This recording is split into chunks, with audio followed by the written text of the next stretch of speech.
এই যে অভয়ার ন্যায় বিচারের দাবিটা, এটা কিন্তু একটা ন্যায্য দাবি, সাধারণ মানুষের মনের কথা, মনের দাবি। আরজিকর ইনসিডেন্সটা সবাইকে ব্যথা দিয়েছে।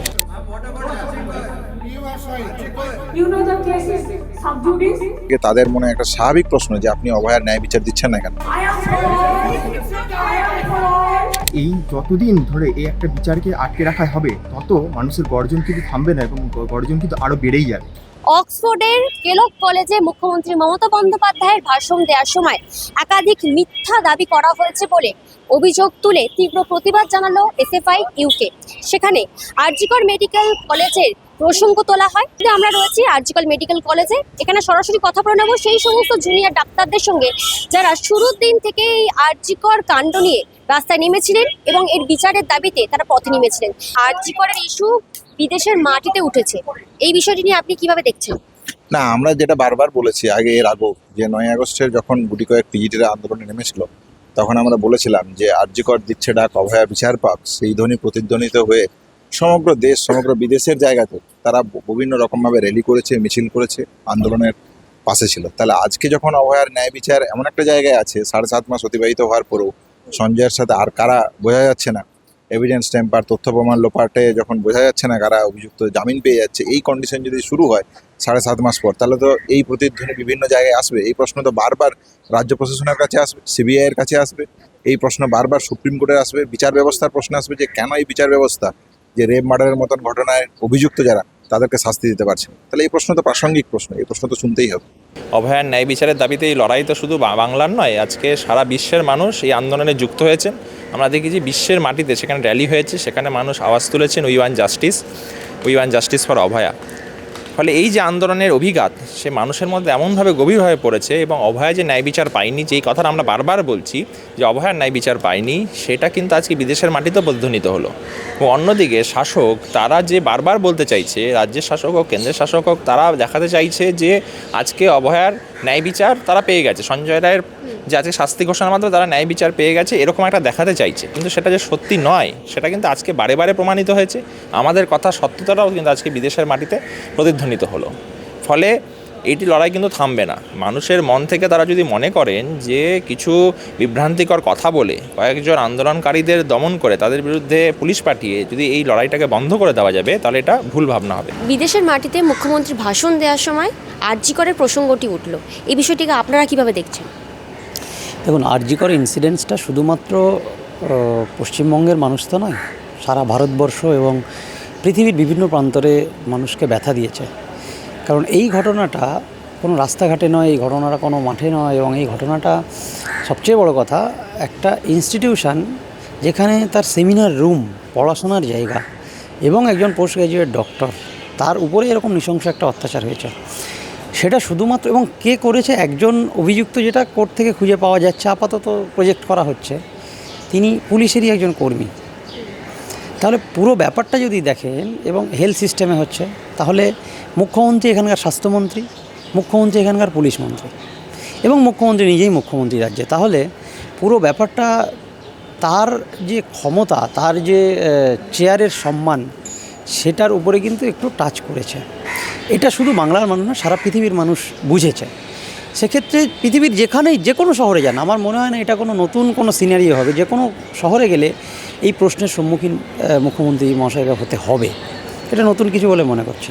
দেখুন, মানে যে দাবি নিয়ে আন্দোলনটা হয়েছিল, এটা তো একটা ন্যায্য দাবি নিয়ে আন্দোলন হয়েছিল, যে একটা রেপ আর মার্ডার হয়েছে, তার সাথে যারা জড়িত তাদের বিচার হোক, এবং যে দিদি যেন তার প্রপার বিচার পায়। তো এই দাবিটা স্বাভাবিকভাবেই তো শুধু একটা জায়গার মধ্যে নয়, সারা বিশ্ব জুড়েই ছড়িয়ে পড়বে, এবং তার প্রভাবেই সেটা দেখা যাচ্ছে। এবং এখন এতদিন অতিক্রান্ত হয়ে গেল, তাও কিন্তু বিচার কিন্তু সঠিক পাওয়া যাচ্ছে না। তাহলে এই যতদিন ধরে এই একটা বিচারকে আটকে রাখা হবে, তত মানুষের গর্জন কিন্তু থামবে না এবং গর্জন কিন্তু আরও বেড়েই যাবে। তারই উদাহরণ কিন্তু এইটা, মানুষের গর্জনকে কিন্তু আটকে রাখা যায় না। তো এই জিনিসটাই প্রতিফলন কালকে দেখা গেছে। হ্যাঁ, সাধারণ মানুষ সেখানে মানুষজন যারা এই ঘটনার সাথে ইমোশনালি অ্যাটাচ, তারা প্রতিবাদ করেছে, এই ঘটনা ঘটেছে। যখন কেলক কলেজে মুখ্যমন্ত্রী ভাষণ দিচ্ছেন, তখনই আরজিকর ইস্যু এবং যাদবপুর ইস্যু উঠল।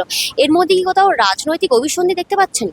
না, আমি এইভাবে দেখি না। আমি মনে করি যে অভয়ার ঘটনাকে কেন্দ্র করে যেভাবে সারা বাংলা, সারা দেশ, বিদেশের মানুষ আন্দোলনের জন্য মাঠে নেমেছিলেন, তাহলে সেই জায়গা থেকে তাদের মনে একটা স্বাভাবিক প্রশ্ন যে আপনি অভয়ার ন্যায় বিচার দিচ্ছেন না কেন, আটকাচ্ছে কোথায় আপনাকে? তথ্য প্রমাণ লোপাট, যে 172 পাতার যে জাজমেন্ট, সেখানে টালা থানার ভূমিকা, লোকাল অথরিটি, হসপিটালের লোকাল অথরিটির ভূমিকা, তাদের ইললিগাল ড্রিম ফুলফিল করার যে প্রচেষ্টা, এগুলো তো ছত্রে ছত্রে মাননীয় বিচারক লিখেছেন। তাহলে এর জবাব তো তাকে দিতেই হবে। আমরা আন্দোলনের প্রসঙ্গে যে কথা বলেছিলাম যে আপনার স্বাস্থ্য ব্যবস্থা এবং পুলিশি প্রশাসন যে কমপ্লিটলি ফেলিওর, তাকে রিফর্ম করা প্রয়োজন। স্বাস্থ্য দুর্নীতিকে সম্পূর্ণরূপে উৎপাদন করা প্রয়োজন। সেট কালচারকে সম্পূর্ণরূপে কলেজ থেকে শেষ করে দেওয়া প্রয়োজন, এবং প্রয়োজন হচ্ছে স্বাস্থ্য ব্যবস্থার আমূল পরিবর্তন। সেই জায়গায় সদর্থক ভূমিকা যদি না থাকে, তাহলে দ্বিতীয় অভয় আপনি আটকাবেন কীভাবে? তাহলে দ্বিতীয় অভয় আটকানোর জন্য যে সদর্থক প্রয়াস, এই প্রয়াস যদি রাজ্য প্রশাসনের থেকে না থাকে, টালা থানার ভূমিকা এবং স্বাস্থ্য প্রশাসনের যে ভূমিকা, একে যদি রিফর্ম করার প্রচেষ্টা না থাকে, তাহলে তো এই প্রশ্ন বারবার আসবে। আপনারা শুরুর দিন থেকে রাজপথে ছিলেন এই আরজিকর কাণ্ডের সঠিক বিচারের দাবিতে। এই যে বিষয়টি বিদেশের মাটিতে উঠেছে, আপনারা এই বিষয়টিকে আরো কিভাবে দেখছেন, মানে একজন আন্দোলনকারী হিসেবে? না, আমরা মনে করি সাধারণ মানুষ থেকে সমাজের সমস্ত স্তরের মানুষের মধ্যে এই প্রশ্ন আছে। তাহলে এই প্রশ্নকে থেকে যে সাধারণ মানুষ এখনও প্রতিবাদের জায়গাতে আছে, এটার জন্য একটা আশার জায়গা, ভরসার জায়গা। আমি মনে করি যে বিবেক, নৈতিকতা, মূল্যবোধ সঞ্চার করেছে এই আন্দোলন, সেই জায়গা থেকেই এই ধারাকে কন্টিনিউ করা উচিত। এই যে মুখ্যমন্ত্রী ভাষণ দেওয়ার সময় বিষয়টি উঠে এলো, এইটার মধ্যে কি কোনো রাজনৈতিক অভিসন্ধি দেখতে পাচ্ছেন আপনারা? দেখুন, রাজনৈতিক অভিসন্ধি কি থাকে সেটা আমরা বলতে পারবো না, কিন্তু যেটা বলতে চাই সেটা হচ্ছে যে এই যে দাবি, এই যে অভয়ার ন্যায় বিচারের দাবিটা, এটা কিন্তু একটা ন্যায্য দাবি, সাধারণ মানুষের মনের কথা, মনের দাবি।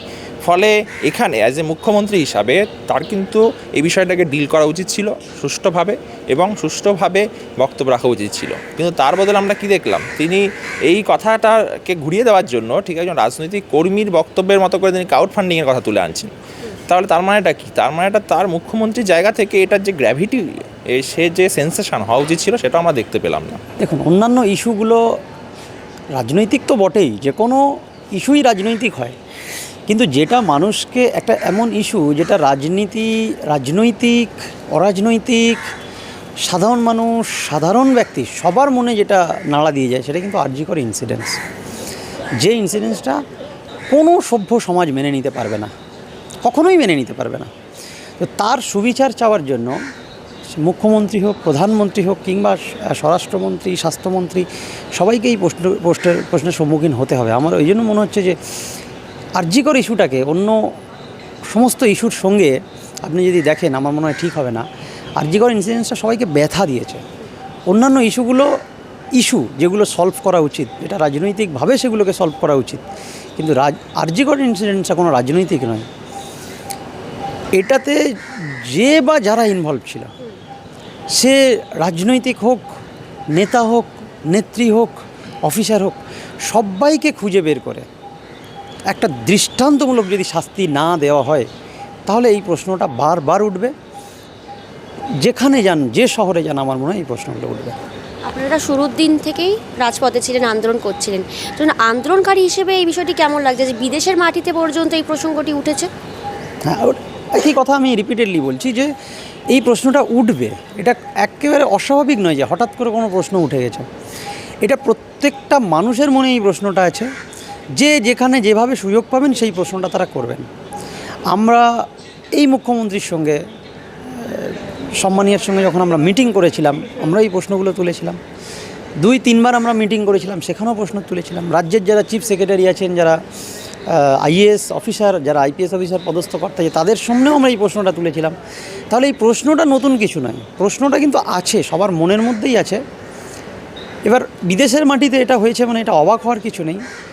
শুধুমাত্র ইংল্যান্ড নয়, যদি আপনি অন্য কোনো অস্ট্রেলিয়া যান, অন্য কোনো আপনি মধ্যপ্রাচ্যের কোনো জায়গায় যান, আপনি যদি যে কোনো কান্ট্রিতে যান, আমার মনে হয় এই প্রশ্নটা উঠবে। তাই এই প্রশ্নটা খুব একটা অস্বাভাবিক মনে করছি না। আমার মনে হয় এই প্রশ্নটা ওঠার ছিল, উঠেছে। আপনি যদি আরজিকরের কাণ্ড ধরেন, তো এখানে একটা বিচারের দাবিতে আন্দোলন হচ্ছে। আবার মানে যাদবপুরের ঘটনায় যদি দেখেন, একটা প্রতিবাদী ছাত্রের উপর, মাথার উপর দিয়ে একটা গাড়ির চাকা চলে গেল। তাহলে এই জায়গাটা একটা তো সাধারণ জায়গা থেকে এটা এর বিরুদ্ধে কণ্ঠস্বর চলেই আসে। তাহলে এইখান থেকে অনেকে আবার দাগিয়ে দিচ্ছে যে এটা একটা রাজনীতি করা হচ্ছে, কিন্তু এটা কি সত্যি কি রাজনীতি? এই একটা অন্যায়ের প্রতিবাদ করে কি রাজনীতি? তা তো কোনোদিন হতে পারে না। আপনারা শুরু দিন থেকে রাজপথে ছিলেন, সঠিক বিচারের দাবিতে ছিলেন। এই বিষয়টি বিদেশের মাটিতে উঠেছে, আপনাদের কেমন লাগছে একজন আন্দোলনকারী হিসেবে? দেখুন, আন্দোলনকারী হিসাবে এটা তো আমাদের কাছে একটা বড় পাওনা হতে পারে, মানে পাওনা হিসাবে আমরা দেখছি। কারণ কি, আমরা চাই যে একটা প্রপার বিচার হোক, তদন্ত হোক, এবং এই ঘটনার সাথে তো স্বাভাবিকভাবেই বোঝা যাচ্ছে যে এই ঘটনার সাথে একজন জড়িত থাকতে পারে না। তাহলে যে বা যারা জড়িত আছে সেই তারা যেন সামনে আসে এবং তাদের বিচার হোক, যাতে কিনা পরবর্তীকালে আর দ্বিতীয় অভয়া যাতে না হয়। তাহলে সেখান থেকে এত মানুষ আমাদের সাপোর্ট করছেন, সেটা আমাদেরকে একটা খুবই একটা ভালো লাগার জায়গা থেকে দেখছি। শুরুর দিন থেকে আপনারা রাস্তায় ছিলেন, আর তারপরে এই বিষয়টি একেবারে বিদেশের মাটিতে উঠে এসেছে। তো আন্দোলনকারী হিসেবে এই বিষয়টিকে কিভাবে দেখছেন? আন্দোলনকারী হিসাবে এটাই বলতে চাই যে সারা বিশ্বের মানুষ তারা আমাদের সাথে যেভাবে থেকেছেন একইভাবে পাশে আছেন এবং আগামী দিনেও থাকবেন। এটাই কিন্তু এই লড়াইয়ের শক্তি। মনে রাখতে হবে, অভয়ার আন্দোলন, এই আন্দোলন জনসাধারণ বলুন, রাজনৈতিক দল বলুন, সবাইকে আড়াআড়িভাবে দুটো ভাগে বিভক্ত করেছে। একটা হচ্ছে অভয়া পক্ষ, যারা অভয়ার ন্যায় বিচার চায়, আরেকটি পক্ষ যারা অভয়ার ন্যায় বিচার চায় না, অথবা এই অভয়া বিষয়টিকে কাজে সামনে রেখে নিজেদের রাজনৈতিক অভিসন্ধি স্বার্থসিদ্ধি করতে চেয়েছে। ফলে এই দুটো পক্ষ কিন্তু আড়াআড়িভাবে বিভক্ত হয়ে গেছে। ফলে সেই জায়গায় দাঁড়িয়ে অভয়া পক্ষে যে মানুষজন দিনকে দিন বাড়ছে এবং এই দাবিটার যে এখনও রয়েছে সেন্সিটিভিটি, গ্র্যাভিটি, সেটা কিন্তু আমাদের মনে কিন্তু নতুন করে একটা প্রেরণা সঞ্চার করছে। এবং আপনারা জানেন হাইকোর্টে আজকে আবারও এই মামলাটি উঠবে। ফলে এই বিষয়টা কিন্তু আমরা ছেড়ে দেবো না। ফলে যারা শাসক যদি মনে করেন যে এটা কিছু কথার মাধ্যমে মানুষের মন থেকে ভুলিয়ে দেওয়া যাবে, তারা এটা ভুল ভাবছেন। বিদেশের মাটিতে আরজিকর প্রসঙ্গ ওঠা নিয়ে জুনিয়র ডাক্তাররা ঠিক কী বললেন তা আপনারা শুনলেন। আপনারা দেখতে থাকুন দ্য ওয়াল, কারণ খবর এখন এখানে। ক্যামেরায় সৌম্যদীপের সঙ্গে প্রিয়াঙ্কা, দ্য ওয়াল, আরজিকর।